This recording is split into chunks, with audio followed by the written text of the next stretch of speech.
My family labeled me the disappointment at Thanksgiving. Forbes' revenge exposed quiet luxury. They called me the family disappointment. It wasn't said to my face, at least not always, but I heard it in the whispers, saw it in the sidelong glances, and felt it in the weight of silence when I walked into rooms. I'm Amanda Mitchell, and until last week, I was the black sheep of a family that measured success in degrees, job titles, and country club memberships. The day everything changed started like any other Thanksgiving at the Mitchell estate. I parked my modest Honda Civic between my brother James's Tesla and my sister Catherine's Range Rover. The contrast wasn't subtle, but then again, nothing in my family ever was. I checked my reflection in the rearview mirror, adjusting my simple black sweater. No designer labels, no flashy jewelry, just me, carrying a homemade pie and years of quiet determination. As I walked up the marble steps, I could already hear the voices inside, the familiar symphony of achievement and ambition. Catherine just made partner at Goldman. James's tech startup got another round of funding. Did you hear about Cousin Michael's merger deal? I took a deep breath and opened the door. The foyer was exactly as I remembered. Crystal chandelier, family photos arranged perfectly on the walls, though somehow none of them included me. Amanda, my mother's voice carried from the kitchen, more announcement than greeting. You're late again. Traffic, I said simply, though I'd actually been in a meeting that could change everything, but they didn't need to know that. Not yet. I made my way to the kitchen, where my mother stood orchestrating dinner like a symphony conductor. Her Chanel suit was immaculate, not a single gray hair out of place. She barely glanced at my pie. Oh, you brought dessert. How nice. Put it with the others. The others being the professional pastries from that expensive bakery downtown. I placed my pie quietly among them, knowing it wouldn't be served. Amanda. My sister Catherine emerged from the living room, glass of wine in hand. Still working at that, what do you call it, tech support thing? I smiled faintly. Something like that. Let them think I answered phones all day. Let them assume I was barely getting by. The truth was far more interesting, but timing was everything.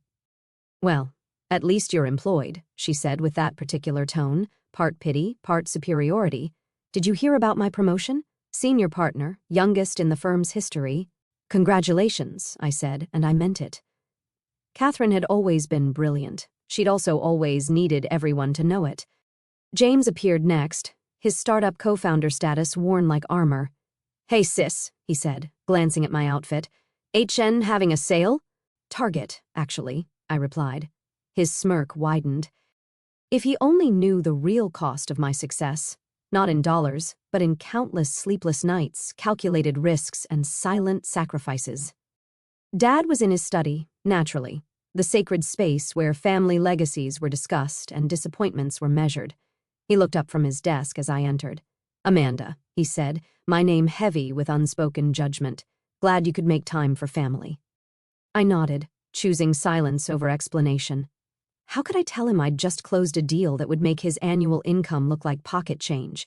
That while they thought I was struggling in some dead-end job, I'd built something revolutionary?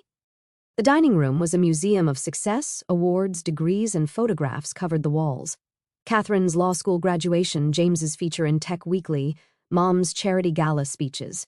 The empty spaces spoke volumes about where I stood in the family hierarchy. As we gathered around the table, the usual parade began. Updates on promotions, investments, acquisitions, each achievement laid out like fine china, meant to shine and impress. Catherine's firm just landed the Anderson account, Mom announced proudly. $3 billion in assets under management. James's app got featured in the App Store, Dad added, top 10 in its category. Then came the inevitable pause, the moment they'd usually skip over me. But this time Aunt Sarah, ever the pot stirrer, turned her attention my way. And what about you, Amanda? Still doing whatever it is you do? The table went quiet. All eyes turned to me, some curious, most pitying. I could feel the weight of their expectations, their assumptions, their disappointments. Oh, you know, I said softly. Just working. Such a shame, Aunt Sarah stage whispered to my mother. She had such potential. If only she'd followed the family path. I took a sip of water, hiding my smile. They had no idea that tomorrow morning Forbes would announce their 30 under 30 list, that my little tech support thing was actually an AI company revolutionizing quantum computing, that the whatever it is you do had caught the attention of every major tech giant in Silicon Valley.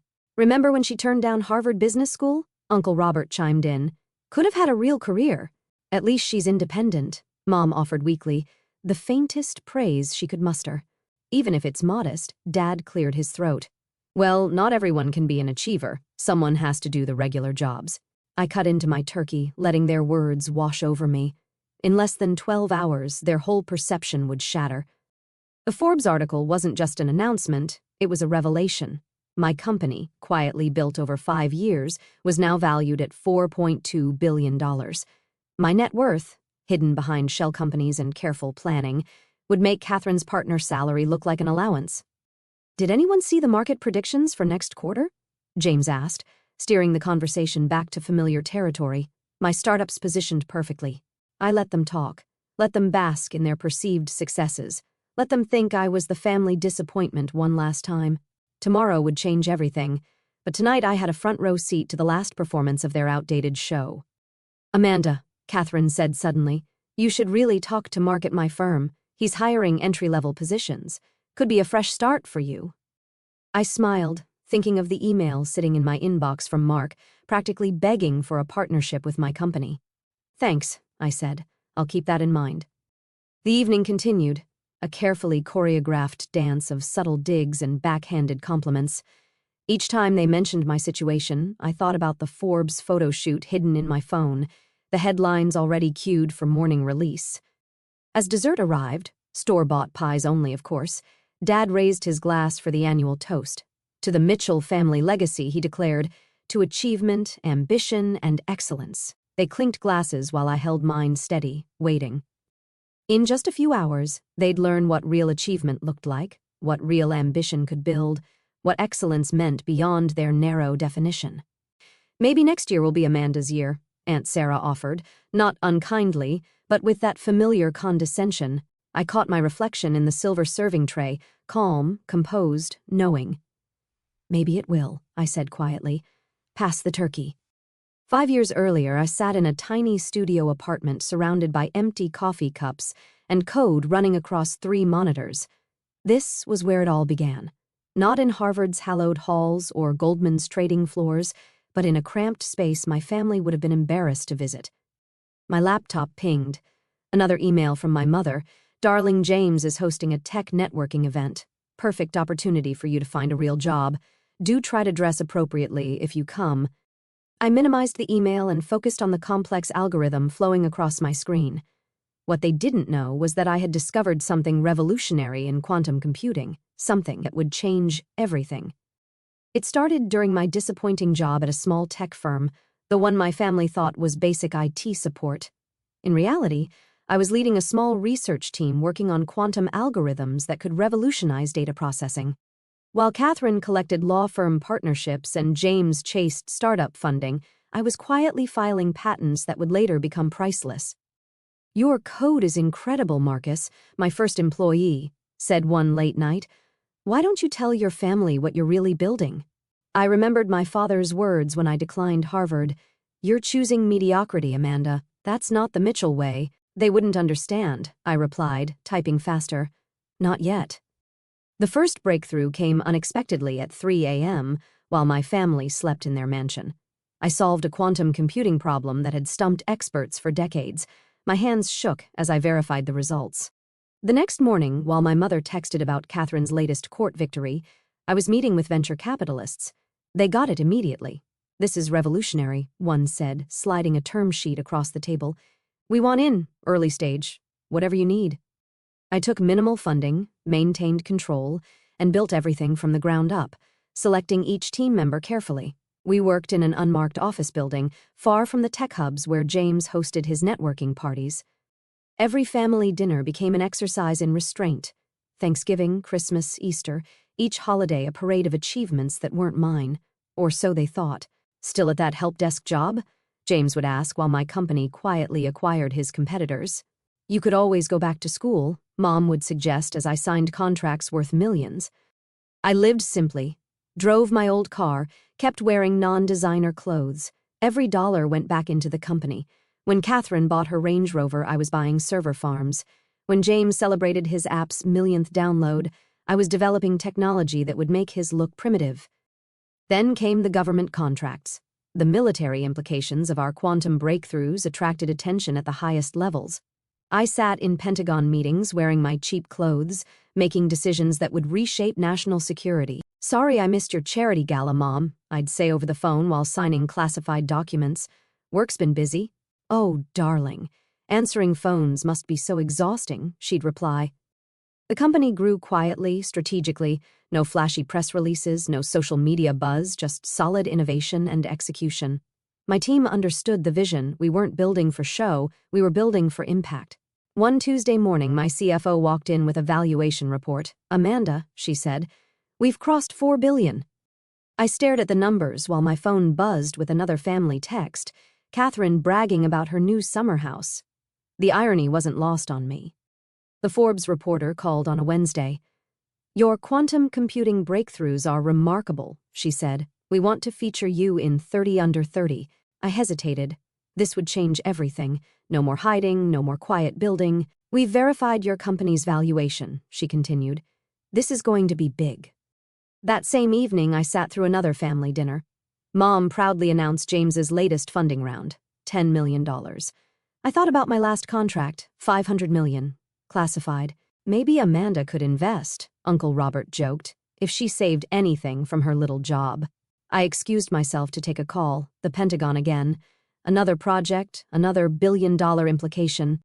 Through the dining room window, I could see my family laughing, celebrating their visible successes, completely unaware of what was coming. The photo shoot for Forbes was surreal. They wanted to capture the hidden genius angle, the quiet revolutionary who built an empire in secret.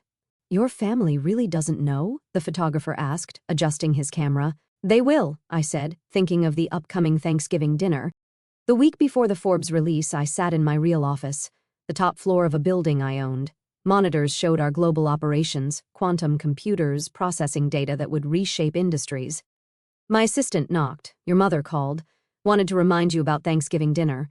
She said, and I quote, 'Try to be on time for once.'" I looked out over the city. At buildings where decisions were made using my technology, at streets where cars ran on systems my company had optimized, at a world already changing because of work my family thought was just tech support. "Tell her I'll be there," I said.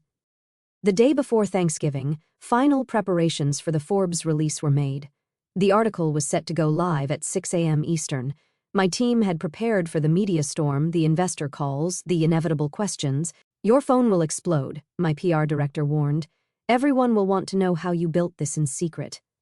I thought of all the family dinners where I sat quietly, letting them assume I was struggling, all the condescending advice I'd absorbed while closing billion-dollar deals. That night I parked my Honda outside my real house, a modest 3-bedroom I used when I wasn't staying at my penthouse. My phone buzzed with a text from Catherine. "Wear something nice tomorrow. Mom's invited some important people." I looked at my closet full of designer clothes still in garment bags, never worn. Tomorrow I'd wear my usual simple outfit. Let them see that success didn't need Gucci labels or Rolex watches. The Forbes article was perfect. Professional but understated photos, undeniable numbers, my net worth, my company's impact, the technological breakthroughs, all laid out in black and white. As I went to bed that night, I thought about how everything would change, how the whispers would stop, the condescension would fade, the disappointment would transform into disbelief. But mostly I thought about the look that would cross their faces when they realized that while they were broadcasting their success, I had been quietly building something revolutionary. Tomorrow, over turkey and stuffing, their definition of achievement would be completely rewritten. Thanksgiving morning arrived with a soft ping from my phone. 6 a.m., Forbes had gone live. I lay in bed for a moment, knowing the world was about to shift.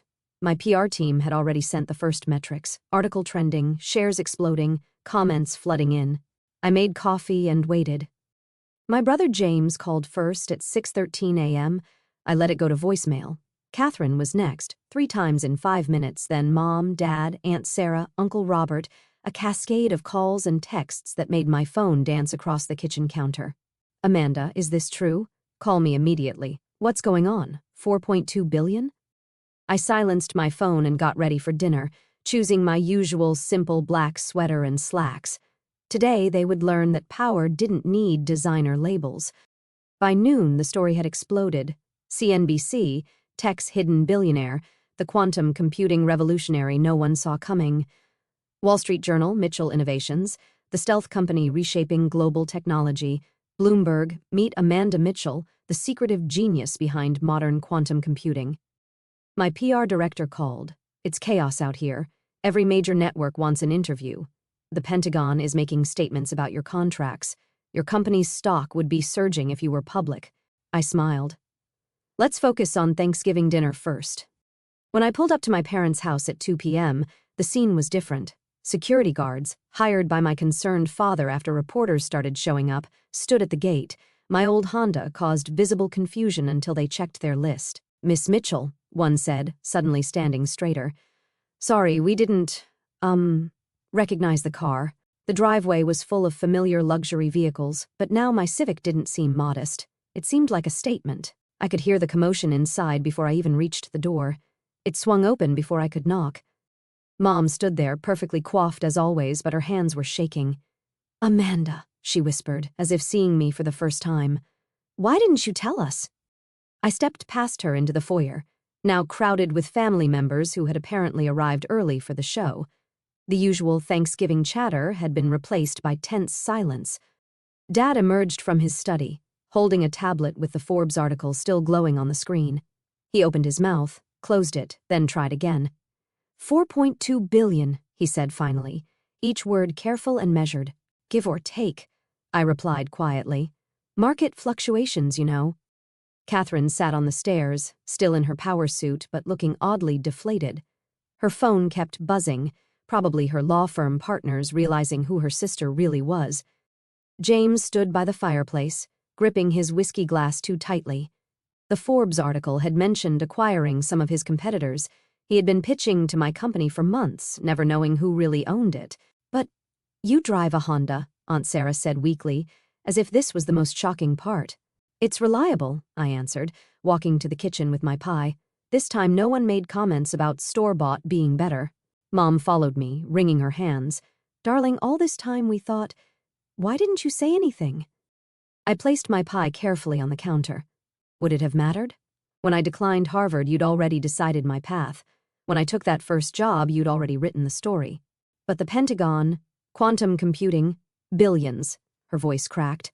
We're your family. Yes, I said softly, and family should believe in you without needing proof. The dining room was eerily quiet as everyone took their seats. The usual hierarchy had shattered. Catherine's partner salary, James's startup valuation, even Dad's corporate empire, everything looked different now. Uncle Robert cleared his throat. Well, this is unexpected. Is it? I asked, looking around the table. Or did you just never bother to expect it from me? Dad stood suddenly, wine glass in hand for his traditional toast, but for the first time he seemed uncertain. To the Mitchell family legacy, he started, then stopped. The words achievement and excellence stuck in his throat as he looked at me. To quiet revolution, I offered, raising my water glass. To building rather than boasting. To success that doesn't need announcements. Mom fainted then, actually fainted, when someone's phone showed another headline, Mitchell Innovations receives $10 billion buyout offer. As they rushed to fan her, I stayed seated, calmly cutting my turkey. Pass the cranberry sauce? I asked James, who hadn't moved since the Forbes notification hit his phone. You bought CompTech last month, he whispered. That was you. Among others, I nodded. Your pitch was interesting, by the way. Just not quite what we were looking for. Catherine found her voice next. Mark, my firm's managing partner, has been trying to reach you all morning. I know, I said. We're restructuring his company's entire digital infrastructure. The contract is worth more than your firm's annual revenue. Dad returned, helping a wobbly mom back to her seat. Their faces had lost that certainty, that assured confidence that they knew best. Why now? Dad asked finally. Why reveal everything today? I looked around the table, at the family photos on the walls that had never included me, at the awards and achievements they'd celebrated while dismissing mine, at the empty spaces where my successes should have been displayed. Because today isn't about revealing success, I said quietly. It's about revealing truth. About showing that achievement doesn't always wear designer labels or drive luxury cars. Sometimes it works silently, builds steadily, and changes the world without needing applause. Aunt Sarah dabbed her eyes. "We've been horrible to you." "No," I corrected her. "You've been blind. There's a difference." My phone buzzed. The president's office requesting a meeting about the national security implications of our quantum technology. I declined politely. Today was for family. "I have a confession," I said, looking at my mother. "That tech support job you thought I had? I own the company. That small office you refused to visit? It was one of 30 worldwide. That simple life you pitied? It was a choice." Mom's hands trembled as she reached for her water. "All those holidays you missed." "I was in Pentagon meetings, Mom, or signing contracts in Tokyo, or developing technology that will help cure diseases." The silence that followed was heavy with realization. Years of assumptions crumbling, certainties dissolving, hierarchies collapsing. "What happens now?" James asked, his voice small. I smiled, genuinely this time. "Now we eat turkey, but we really talk, and maybe we learn to see people for who they are, not who we assume them to be." Dad stood again, this time without his wine glass. "Amanda, I know," I said softly. "Pass the turkey." As dishes were passed and plates were filled, I felt the shift in the room. The family disappointment had become the family revelation. The quiet daughter had become the powerful force. The assumed failure had become the unprecedented success. But more importantly, the masks had fallen. The pretenses had crumbled.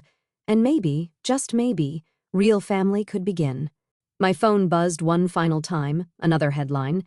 Mitchell Innovations announces revolutionary cancer detection technology. I smiled, reaching for the mashed potatoes. "Anyone want to hear about what I really do for a living?" And for the first time in years, my family truly listened.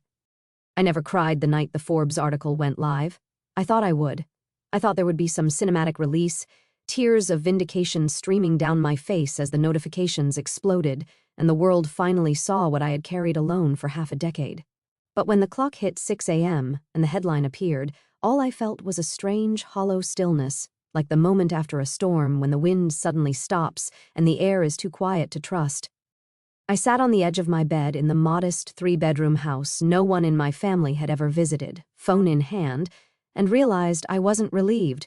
I wasn't triumphant. I was tired. Not the exhaustion of sleepless nights debugging code or negotiating term sheets at 3 a.m. This was deeper. It was the fatigue of having spent years bracing for impact every time I walked into my parents' house, of smiling politely while my own mother introduced me as our Amanda. She works with computers. It was the ache of knowing that the people who were supposed to love me unconditionally had needed a 30-page Forbes feature to even consider the possibility that I might be exceptional. For so long I had told myself the secrecy was strategic.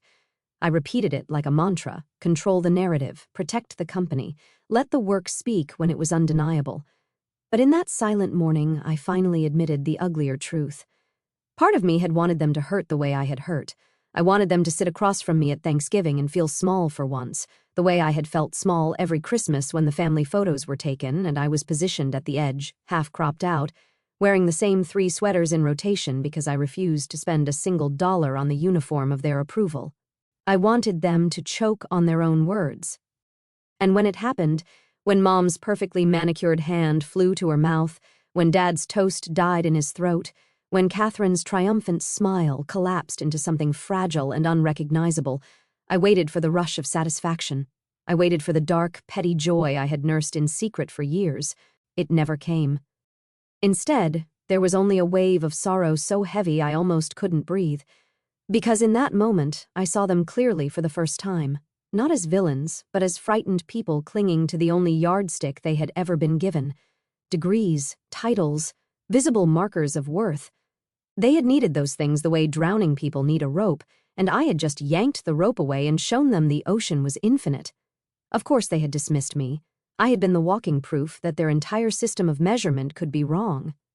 I looked at my mother's trembling hands and remembered being 8 years old, begging her to come to my science fair because I had built a working volcano that actually detected acid rain. She had a charity gala that night.